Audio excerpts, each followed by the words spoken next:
नमस्ते। कैसे हैं आप लोग? Welcome back. 1 महीने तक मैंने रिकॉर्डिंग नहीं की, आप समझ सकते हैं क्यों नहीं की। तो अब हम लोग स्टार्ट कर रहे हैं इसको। ये जो सीरीज हमने शुरू किया था उसको कंप्लीट करना ज़रूरी है। 29 मई 2021 क्वेश्चन 221 220 तक हम लोग डिस्कस ऑलरेडी कर चुके हैं। और जैसा कि आपको पता है, ये आईसीआई ने जो रिलीज़ किया था, बेहतरीन बुक रिलीज़ किया था क्वेश्चन आंसर के रूप में, अच्छे क्वेश्चंस हैं, वही डिस्कस कर रहे हैं।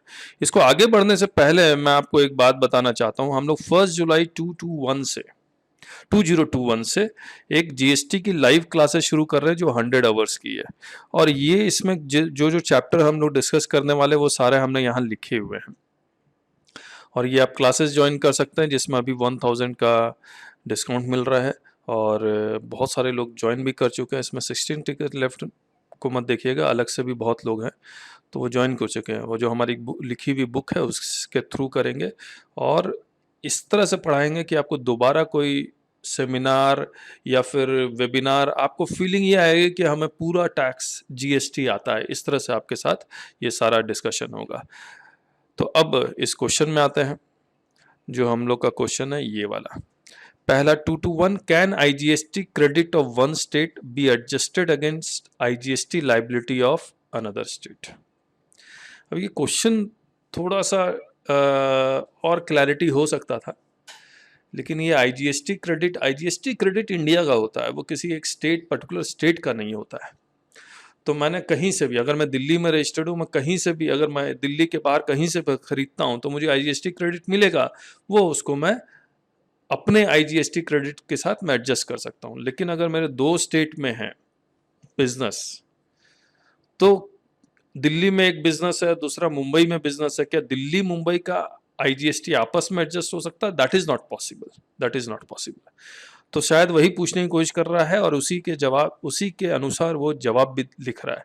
IGST ITC can be availed bye a person only if such person is registered. वो तो सिर्फ आईजीएसटी क्रेडिट क्यों, चाहे सीएसएस या किसी भी तरह क्रेडिट हो, रजिस्ट्रेशन होने के बाद ही आपको उसका क्रेडिट मिलेगा। सेक्शन 16 तो यही कहता है।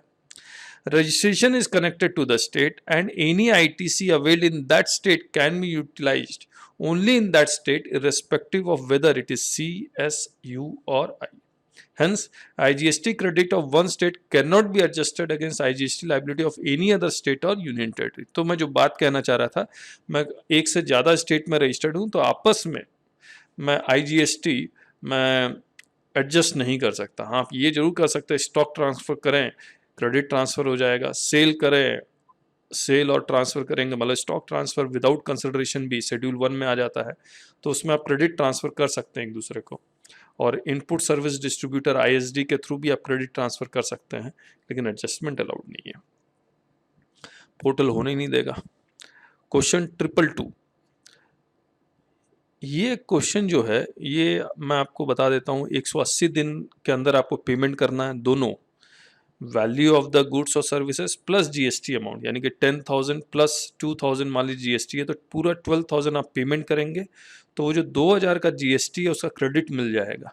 और ऐसे भी आपको सेल्फ असेसमेंट के बेसिस पर क्रेडिट मिल ही जाता है। ये तो फ्यूचर में कुछ आप ऐसे ट्रांजेक्शन करते हैं कि जो आपने क्रेडिट पहले अवेल किया उसको रिवर्स करना पड़ता है। तो इसमें एक बात लिखी हुई है कि अगर आप 180 डेज का आप क्रेडिट ले लीजिए, क्रेडिट कोई दिक्कत नहीं, आपने उधार खरीदा, यू क्लेम द क्रेडिट, लेकिन वो जो आपने उधार खरीदा है उसका पेमेंट 180 डेज के अंदर होना चाहिए, दोनों पेमेंट, वैल्यू का भी और टैक्स का भी, तभी क्रेडिट आपका परमानेंट होगा, वरना आपको रिवर्स करना पड़ेगा। ये क्वेश्चन ये कहता है कि मैं सेम पर्सन से गुड्स खरीदता भी हूँ, उसको बेचता भी हूँ और बुक एंट्री से पेमेंट हो जाता है, यानी कि मैं बुक्स में लिख दूंगा कि हाँ क्रॉस करके पेमेंट हो जाता है, तो क्या वो अलाउ है, क्या वो माना जाएगा पेमेंट है या नहीं? तो मैं पहले क्वेश्चन पढ़ लेता हूं। Messrs X limited purchases raw materials from messrs Z limited and supplies goods to messrs Z limited, यानी कि जेड लिमिटेड से खरीद रहा है, जेड लिमिटेड को ही बेच रहा है। While paying the accounting dues, Messrs Z Limited pays to Messrs X Limited net of the receivable and payable। तो मुझे 100 रुपया लेना है, 80 रुपया देना है, तो मैं जो एडजस्टमेंट है वो 20 रुपया का ही है। तो पूरा जो बैंक अकाउंट से ना 100 रुपया निकल रहा है ना बैंक अकाउंट में 80 रुपया आ रहा है, जो भी आ रहा है या जा रहा है वो सिर्फ 20 रुपया का हो रहा है।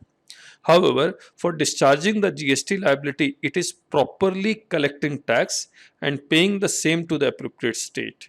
whether Messrs Z Limited can claim full ITC even though the netting off is done. अब कहानी ये है कि पूरे जीएसटी में ये नहीं लिखा हुआ कि what will be the mode of payment, और पुराने सैनविट क्रेडिट में मोड ऑफ पेमेंट के बारे में नहीं लिखा हुआ था, वहाँ भी नहीं लिखा हुआ था एक्साइज और सर्विस टैक्स के रिजिम में, लेकिन उन्होंने एक सर्कुलर निकाला था ये वाला, जहाँ पर उन्होंने ये नेटिंग ऑफ को अलाउ किया था और कहा था कि नेटिंग ऑफ करेंगे तो भी क्रेडिट मिलेगा।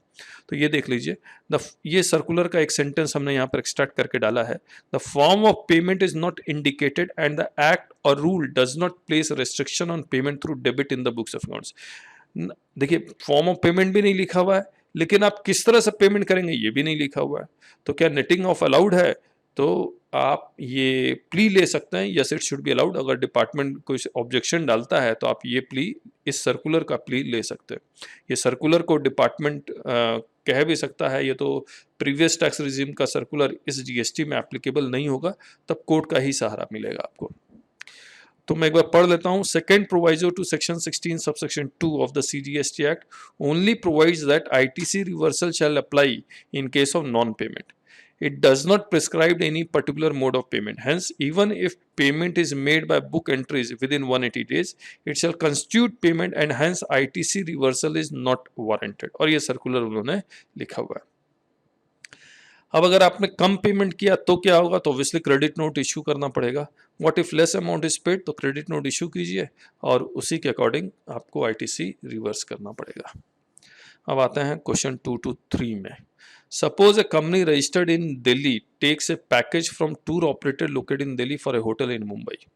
Can ITC charged by tour operator be claimed by the company? ये दो सिचुएशन है, बहुत लोग यही कर रहे हैं। आप, मैं अगर डायरेक्ट मुंबई में होटल बुक करता हूँ तो मैं दिल्ली का हूँ और मुंबई में होटल बुक करता हूँ, तो मुंबई वाला प्लेस ऑफ सप्लाई क्योंकि ई मॉल प्रॉपर्टी का वो सिर्फ मुंबई होगा तो C+S लगा देगा। मुझे उस C+S का कोई भी क्रेडिट यहाँ मैं दिल्ली में क्लेम नहीं कर सकता। लेकिन अगर मैं टूर ऑपरेटर के थ्रू जाऊं और टूर ऑपरेटर भले मुंबई का, वो मुझे आई लगा के भेजेगा बिकॉज रजिस्टर्ड प्लेस के अकॉर्डिंग करेगा मेरे को, तो मैं क्रेडिट क्लेम कर सकता हूं। तो मैक्सिमम लोग क्रेडिट क्लेम करने के लिए they book their hotel through tour operator. तो both the tour operator and the company are situated in Delhi and hence company is eligible to avail the ITC charged by the tour operator subject to the provisions pertaining to the ITC contained in chapter 5. तो यहाँ पर तो दिल्ली में ही है tour operator, ये tour operator Mumbai में होता, केरला में होता और मुंबई में बुक कर रहा होता तो भी मुझे क्रेडिट मिल जाता। तो मुझे टूर ऑपरेटर का C+S का भी क्रेडिट मिलेगा और आई का भी क्रेडिट मिलेगा। लेकिन मुंबई अगर होटल से अगर मैं डायरेक्ट डील करता तो मुझे क्रेडिट नहीं मिलता। 2 to 4. Messrs X Limited, a local courier company, is providing services to Messrs Y Limited registered in India. तो लोकल कोरियर कंपनी है, रजिस्टर्ड पर्सन को सर्विस प्रोवाइड कर रहा है, तो जो प्लेस ऑफ सप्लाई होगा वो रजिस्टर्ड पर्सन ही होगा। लेकिन for international movement of goods what will be the place of supply and whether ITC can be claimed? अगर ये इंटरनेशनल मूवमेंट नहीं होता तो जो रजिस्टर्ड प्लेस होता वही मेरा प्लेस ऑफ सप्लाई होता। अब देखिए, दो चीज़ें हैं, एक पहला प्लेस ऑफ सप्लाई डिटरमाइन करना, जब प्लेस ऑफ सप्लाई डिटरमाइन हो जाए फिर ये डिटरमाइन करना ये इंटर स्टेट है या इंट्रा स्टेट है। करेक्ट है। अब इस केस में देखिए, इन्होंने आंसर में जो 12 section 8 section 12 sub section 8 clause A तो कोट किया है, लेकिन ये वाला कोट नहीं किया जो 1 फरवरी 2019 से नोटिफिकेशन आया था और ये इसको चेंज किया। इसमें एक प्रोवाइजो डाला जहां पर कहा कि अगर place of supply is outside India, sorry, if the movement of goods is outside India तो place of supply will be outside India. ये मैंने लिख दिया, provided that where the transportation of goods is to a place outside India the place of supply shall be the place of destination of such goods. और ये अब जो company जो आपकी कोरियर की आपकी जो कंपनी है that is suppose in Delhi और प्लेस ऑफ सप्लाई क्या हो जाएगा? आउटसाइड इंडिया, तो ये कहलाएगा inter state supply as per section 7 section 5 clause है। ये रेसिडुअल सेक्शन है जहाँ पर अगर कहीं फॉल नहीं करता है तो ये यहाँ फॉल करके इंटर स्टेट सप्लाई हो जाएगा। इसके होने से क्या होगा? Exemption under entry number 20A 20B मिल जाएगा, आपको एग्जेम्प्ट हो जाएगा। ये इसलिए लेके आए गए अमेंडमेंट क्योंकि सेक्शन 13 में यहाँ पर place of supply outside India होता तो उसको एक्सपोर्ट मानते थे अगर बाकी एक्सपोर्ट के कंडीशन सेटिस्फाई हो जाए तो, लेकिन यहाँ पर वो एक्सपोर्ट मान नहीं पा रहे थे, इसीलिए उन्होंने कहा कि भैया इसको हम इंटर स्टेट सप्लाई मान के 28 20B एप्लीकेबल हो जाएगा। मैं आपको एक बार दिखलाता हूँ। देखिए सेक्शन 13 सबसेक्शन 9 है जहाँ पर सप्लायर या रिसिपिएंट कोई एक इंडिया के बाहर होता है तब सेक्शन 13 लगता है। ये जो हमारे क्वेश्चन में क्या था कि यहाँ पर दोनों इंडिया में है तो 12 लगाया, लेकिन अगर दोनों कोई एक इंडिया के बाहर होता तो 13 9 लगता। और इसमें देखिए क्या है, place of destination of such goods. अगर place of destination of such goods है तो प्लेस ये भी इंटरस्टेट सप्लाई हो जाएगा। ये देखिए 75A लग गया और इनको 20A 20B का एग्जाम्पशन मिल रहा था, करेक्ट। लेकिन अगर दोनों इंडिया में है और place of supply registered place मान लेंगे तो पैकेट इंडिया के बाहर जा रहा है, आपने place of supply registered person वाला मान लिया तो आपको 20A 20B का एग्जाम्पशन मिल ही नहीं पा रहा था। तो वहां से उसको इक्वलाइज करने के लिए यहां पर इन्होंने एक प्रोवाइजो ये वाला एंटर कर दिया और जहां पर इसको अब इंटरस्टेट सप्लाई माना और 20A 20B का यहां भी एग्जाम्पशन मिल गया। तो इसका मतलब ये हो गया सप्लायर और रिसिपिएंट चाहे इंडिया में हो या इंडिया के बाहर हो, 12 लगे या 13 लगे, place of supply outside India है तो आपको 20A और 20B का एग्जाम्पशन मिल सकता है। अब आइए क्वेश्चन 2 to 5 करते हैं और ये बड़ा सिंपल है जो अभी हमने ऊपर में डिस्कस कर लिया कि अगर आप होटल में डायरेक्ट बुकिंग करेंगे तो क्या आप उसका क्रेडिट क्लेम कर पाएंगे, तो ऑफ कोर्स नो, नहीं कर पाएंगे। तो 2 to 5 तक करते हैं, नेक्स्ट वीडियो में फिर मिलेंगे। लेकिन मैं आपको फिर से बता देता हूं कि हमारी जो जीएसटी की लाइव क्लासेस है इसको जरूर से ज्वाइन कीजिए और मैं आपको यकीन दिलाता हूं कि आपको और कोई क्लासेस अटेंड करने की ज़रूरत नहीं पड़ेगी इसको करने के बाद। Thank you so much, bye bye.